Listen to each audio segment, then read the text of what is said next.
अरविंद केजरीवाल जी, इन्होंने अपनी कही हर एक बात से मुकरने का काम किया। जो कहते थे कि हम बंगला नहीं लेंगे, गाड़ी नहीं लेंगे, सिक्योरिटी नहीं लेंगे, वो तमाम कार्य इन्होंने करने का काम किया। दिल्ली की जनता ने मन बना लिया है। जिस तरीके से अलग अलग राज्यों में, हरियाणा, महाराष्ट्र में एनडीए भारतीय जनता पार्टी की सरकार बनी है, इस बार दिल्ली में भी चुनाव परिणामों के बाद एनडीए भारतीय जनता पार्टी की सरकार वहां पर बनने जा रही है। लूट कर भ्रष्टाचार की देन चढ़ाया, राजद को चिंता हो रही है पैसों की, जिनकी वजह से आज भी एक लंबा समय उनके जंगल राज के बीतने के बाद आज भी लोग पलायन करने के लिए मजबूर हो रहे हैं। ये लोग बात करेंगे। भारतीय जनता पार्टी का सदस्य बनने के लिए 8800002024 पर मिस्ड कॉल करें। निवेदक भारतीय जनता पार्टी बिहार। नमस्कार, आप देख रहे हैं देशवा न्यूज। आपके साथ मैं हूं राजनंदिनी। आपको बता दें तो आज लोक जनशक्ति पार्टी रामविलास के जो राष्ट्रीय अध्यक्ष हैं वो चिराग पासवान, वो पटना आते हैं। पटना आने के दौरान एयरपोर्ट पे उनसे जब सवाल किया जाता है कि लगातार चेतन आनंद आप पर हमलावर हैं, और साथ ही साथ उन्होंने किस तरीके से जो विपक्ष है उन पर भी निशाना साधा, क्योंकि विपक्ष वाले ने ये बात कह दी है कि मुख्यमंत्री नीतीश कुमार जो 225 करोड़ महिला संवाद यात्रा पर लगा रहे हैं उसका कहीं सही जगह पर इस्तेमाल हो जाता। इसको लेकर चिराग पासवान ने विपक्ष पर जोरदार हमला किया है, साथ ही साथ विपक्ष पर निशाना भी साधा है। और इसके अलावा हम आपको बताएं तो उन्होंने चेतन आनंद को लेकर भी बहुत कुछ बातें कही हैं। साथ ही साथ जो आम आदमी पार्टी के विधायक और अरविंद केजरीवाल पे जो अटैक हुआ है उसको लेकर भी चिराग पासवान क्या कुछ कह रहे हैं, पहले आप उनके इन बयानों को सुने। देखिए, आम आदमी पार्टी की सरकार जिसका नेतृत्व जो व्यक्ति कर रहे हैं अरविंद केजरीवाल जी, इन्होंने अपनी कही हर एक बात से मुकरने का काम किया।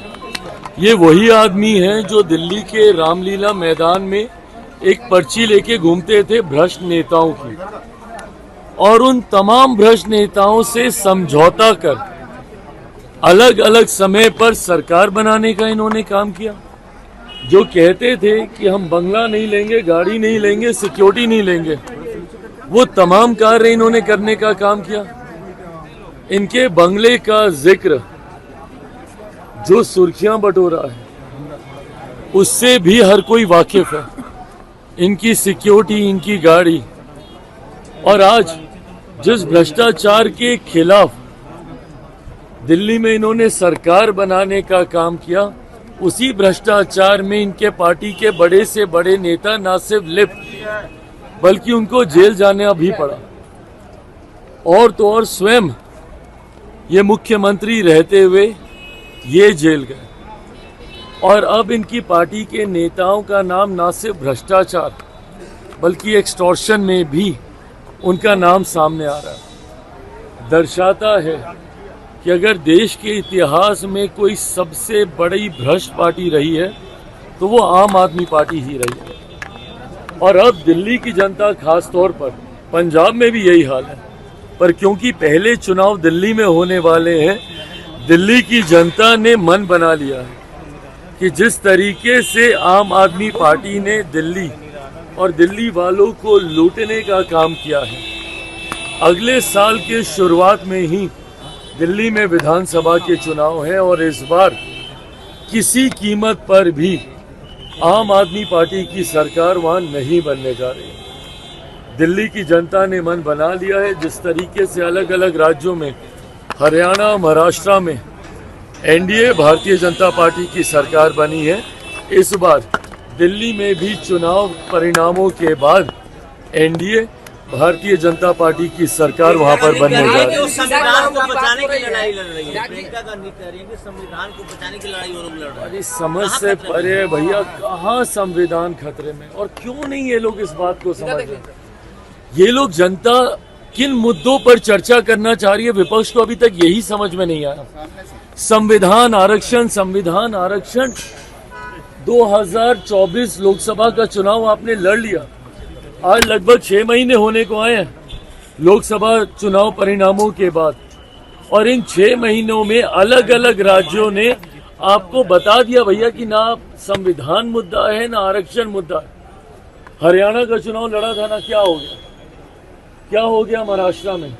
अलग अलग राज्यों में जहां जहां पर चुनाव हुए हैं, जनता ने एक तरफा लैंडस्लाइड बहुमत से सरकारें बनाई हैं एनडीए भाजपा की, और वहां की जनता ने आपको बखूबी ये बात बता दी कि ना आरक्षण मुद्दा है ना संविधान मुद्दा है। और खास तौर पर जब कांग्रेस जैसे दल संविधान आरक्षण की बात करते हैं, संविधान कभी खतरे में था तो वो सन 75 में था, जब सही मायनों में आपने संविधान की हत्या की थी देश में इमरजेंसी आपातकाल लगाकर। और आज आप लोग बात करिएगा संविधान को बचाने की। ये सारी बातें जनता अपने आप को इसके साथ जोड़ती ही नहीं है। और अभी पुनः अगर आप लोग इन्हीं मुद्दों का जिक्र कीजिएगा तो जिस तरीके से बाकी राज्यों में परिणाम आए हैं, इसी तरीके से दिल्ली में भी आपको हार का सामना करना पड़ेगा, बिहार में भी करना पड़ेगा, असम में भी करना पड़ेगा। मुख्यमंत्री यात्रा पर निकल रहे हैं, विपक्ष कह रहा है कि 225 करोड़ रुपए सरकारी खजाने का दुरुपयोग किया जा रहा है, उसको किसी और दूसरे काम में लगा। महिला संवाद यात्रा पर किसको चिंता है इस बात की? राजद, जिन्होंने जनता का पैसा लूटकर भ्रष्टाचार की देन चढ़ाया, राजद को चिंता हो रही है पैसों की, जिनकी वजह से आज भी एक लंबा समय उनके जंगल राज के बीतने के बाद आज भी लोग पलायन करने के लिए मजबूर हो रहे हैं। ये लोग बात करेंगे कि कौन सा पैसा कहाँ पे इस्तेमाल हो रहा है। हकीकत है कि कम से कम राजद को तो भ्रष्टाचार, पैसे के दुरुपयोग पे कम से कम नहीं बोलना चाहिए। जिन लोगों ने खुद भ्रष्टाचार की देन, चारा घोटाला किसके समय में हुआ था, ये लोग बात करेंगे आज भ्रष्टाचार की। कम से कम इन लोगों को शोभा नहीं। बात हो रही है, चेतन आनंद लगातार हमलावर है, कह रहे हैं हम लोग और बदला लेंगे गठबंधन में रहकर, वो लोग गठबंधन दल का पालन नहीं करते। पहली बात तो कोई मुर्दा कौम नहीं है बिहार में, तो ये किसको बताना चाह रहे हैं कि कौन मुर्दा कौम है, पहले तो इस बात को ही स्पष्ट है। दूसरी बात, मुझे नहीं लगता कि अब इनकी बातों का कोई जवाब देने का औचित्य रह गया।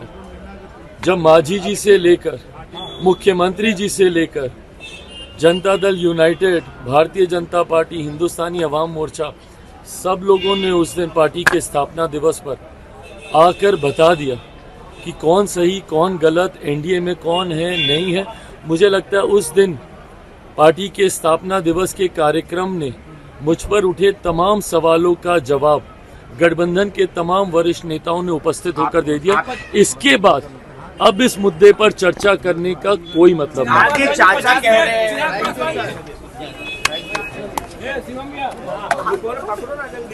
तो आपने सुना चिराग पासवान ने क्या कुछ कहा। साथ ही साथ आपको बता दें तो चेतन आनंद बीते कुछ दिनों से लगातार लोक जनशक्ति पार्टी रामविलास के राष्ट्रीय अध्यक्ष चिराग पासवान पर हमलावर नजर आ रहे हैं। ऐसे में शिवहर में पुतला दहन भी किया गया समर्थकों के द्वारा, चिराग पासवान के समर्थकों के द्वारा। तो ऐसे में बहुत सारी बातें हैं, राजनीतिक विषयों पर चिराग पासवान ने अपने मुद्दों को सामने रखा। फिलहाल के लिए इस अपडेट्स में इतना ही, हम दोबारा जुड़ेंगे। धन्यवाद।